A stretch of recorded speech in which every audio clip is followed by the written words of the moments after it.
Andrew Stewart, Houston, what happens with desalination of seawater once we start using H3 for energy? Do drought become less of an issue? Ooh, that's a good idea, or a good thought. One of the problems with desalination is just how energy intensive it is, right? There's several ways people they desalinate. Most common is distillation. So you basically boil the water, fresh water comes out, salt gets left behind.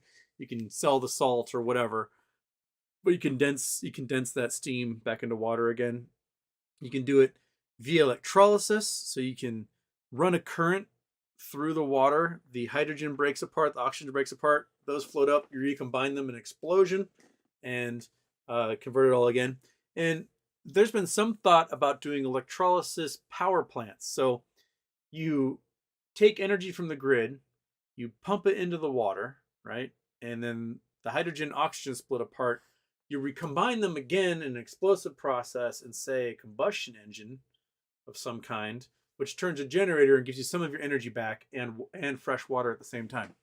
I don't know if anyone's actually built one of those yet. I was reading about that years ago as an idea, so that you know it's not just a whole bunch of steam that isn't used for anything. And if you're going to be boiling, you may as well be turning turbines and getting some of your energy back, right?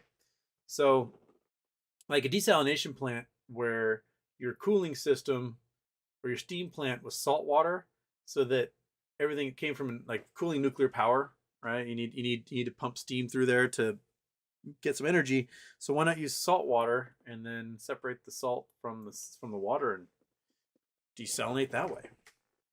But when you desalinate and you get this distilled water, you do need to put minerals in it. Otherwise, your body can't absorb it, which is kind of weird.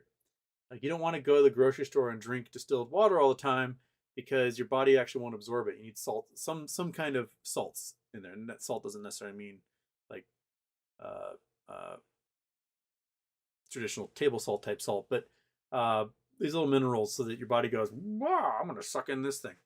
Um, so think about that.